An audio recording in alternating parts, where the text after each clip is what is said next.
Good morning प्यारे बच्चों। आज हम करेंगे हमारा कार्यपत्रक नंबर 31। आज की डेट है 2 नवंबर। हमारा विषय है विज्ञान, कक्षा है 6।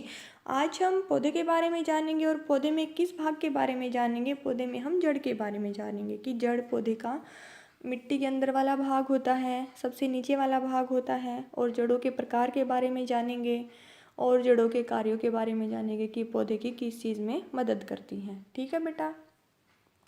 जड़, किसी पौधे में जड़ मिट्टी के अंदर उपस्थित होता है। ठीक है बेटा। जो मिट्टी के अंदर वाला भाग होता है वो क्या होता है? जड़ होता है। पौधे में जड़ तंत्र दो प्रकार के होते हैं, एक तो मूसला जड़ें और दूसरा रेशेदार जड़ें। ठीक है, दो प्रकार की जड़ें होती है, मूसला जड़ें और रेशेदार जड़ें। जैसे यहाँ पे दे रखा है हमें, ये जड़ है हमारी मूसला जड़ और रेशेदार जड़। जो मूसला जड़ होती हैं वो सेम और आम में मिलती हैं। रेशेदार जड़ में किस में मिलती हैं? गेहूं और मक्का में मिलती हैं। ठीक है बेटा।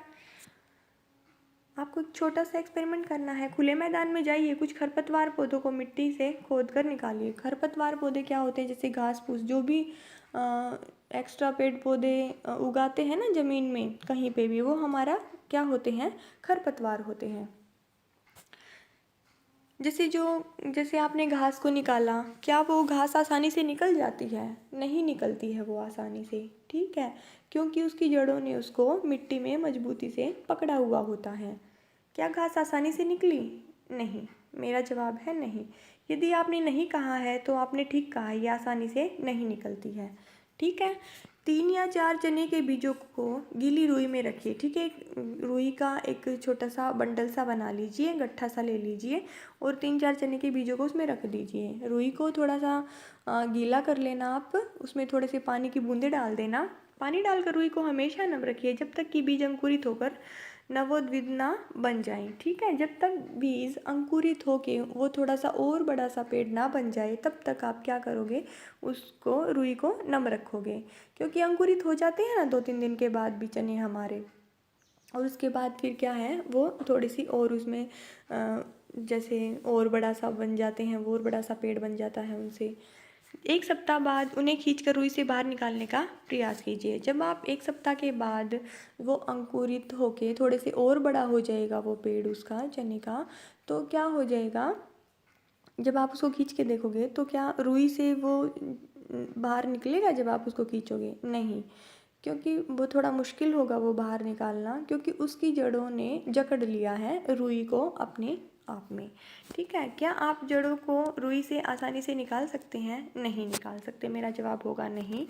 जड़ों को रुई से निकालना आसान नहीं है। ठीक है, तो इन दोनों बातों का मतलब क्या हुआ कि घास को भी मिट्टी से निकालना आसान नहीं हुआ और जड़ों को भी रुई से निकालना आसान नहीं है।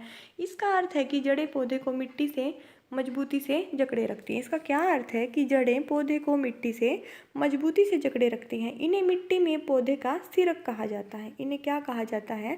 मिट्टी में पौधे का स्थिरक, कि इन्होंने पौधे को स्थिर कर दिया है। ठीक है, इसलिए इनको क्या कहा जाता है? स्थिरक कहा जाता है। आगे हमें छोटी सी एक एक्टिविटी दी गई है।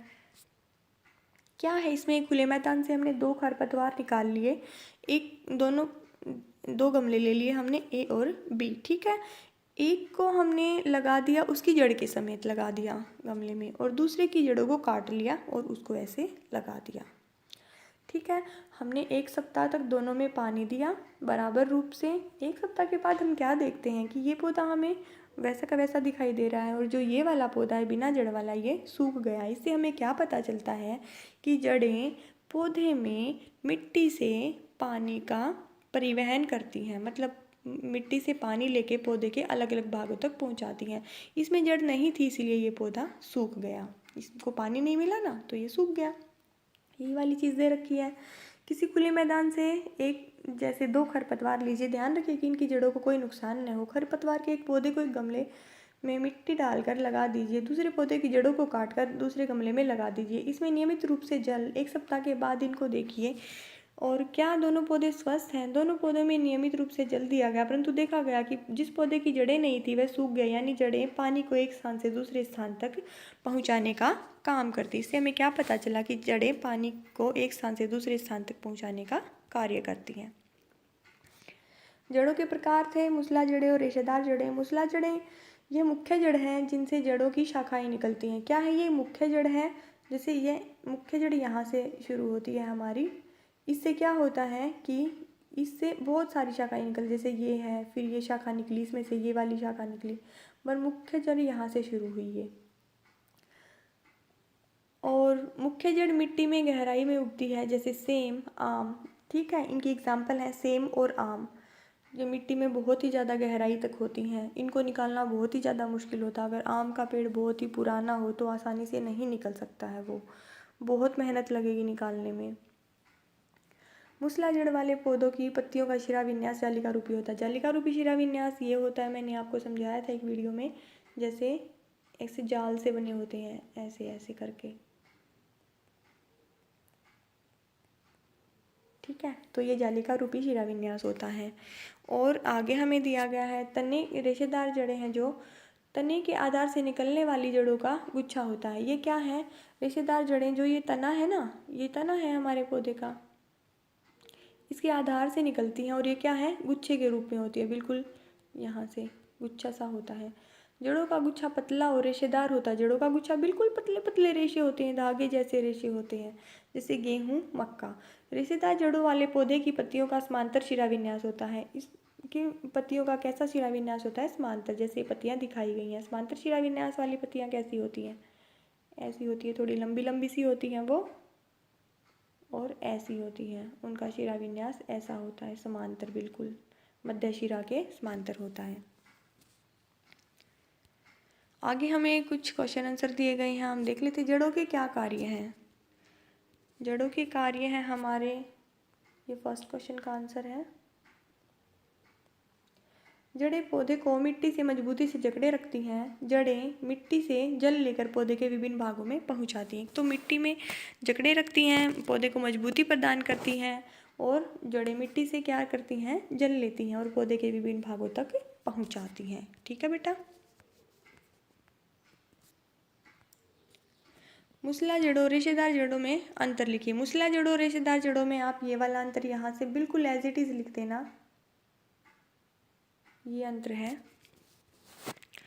किसी पौधे में जड़ मिट्टी के अंदर का नहीं आएगा, यहाँ पे मिट्टी के अंदर उपस्थित भाग है। ठीक है। पौधे में दो प्रकार की जड़ें होती हैं। जिन पौधों की पत्तियों में जालिका रूपी शिरा विन्यास होता है उनमें मूसला जड़ें होती हैं। इसमें ये ऐसे आएगा, मूसला जड़ें होती हैं। रेशेदार जड़ वाले पौधों की पत्तियों का शिरा विन्यास समांतर होता है। जो रेशेदार पौधे की पत्तियां होती हैं उनका शिरा विन्यास कैसा होता है? समांतर होता है। ठीक है बेटा, तो आज की हमारी वर्कशीट यहीं पे होती है फिनिश। मिलते हैं आपसे नेक्स्ट वर्कशीट में। बाय बाय बच्चों।